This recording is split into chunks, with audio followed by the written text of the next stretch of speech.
un suo conterraneo nel 49, Don Sturzo, diceva: sono unitario ma federalista impenitente. Grazie. La stretta di mano, lo sguardo d'intesa, la pacca sulla spalla, seduti fianco a fianco in prima fila al Teatro Comunale di Belluno.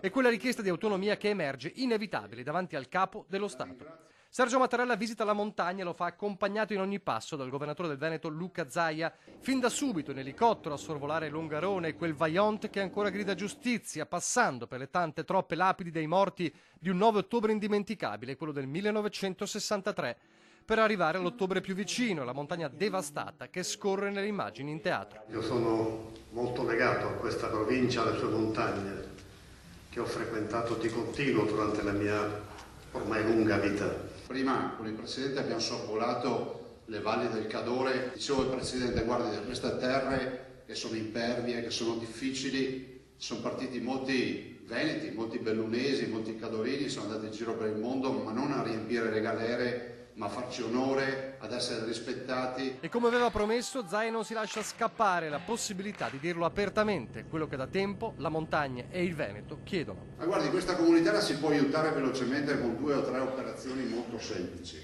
Una che è quella dell'autonomia. E è una partita che noi non consideriamo irrispettosa, è una partita che consideriamo assolutamente rispettosa della legge, lo abbiamo fatto, come lei ben sa, nell'alveo della Costituzione, ma è la volontà di iniziare un percorso nuovo per questo Paese. L'altra partita è assolutamente rappresentata dalle Olimpiadi. Mi perdoni, non è la lista della spesa, ma è la volontà di dire che queste sono delle assolutamente grandi opportunità per noi. La risposta arriva subito, a partire dall'autonomia. Ci sono problemi di cui stanno occupando governo e Parlamento e sui quali io quindi non posso esprimermi, ma posso farlo sulle Olimpiadi, Presidente Zaia, che considero Olimpiadi e considero un'occasione di grande importanza, non soltanto per le 2 regioni e 2 città protagoniste, ma per l'intera Italia.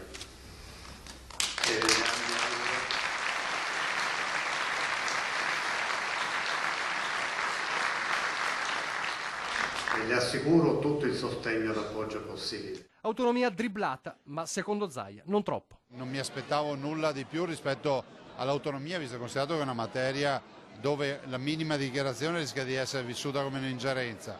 Diciamo che ci siamo ed è fondamentale che comunque il Capo dello Stato non abbia mai detto fino ad ora che siamo fuori strada. Ben venga la presa di posizione unica sulle Olimpiadi, perché questo ci dà ancora più forza, visto e considerato che la comunità internazionale sa che c'è una squadra, ma anche con il Capo dello Stato che sostiene a pieno titolo tutta questa partita.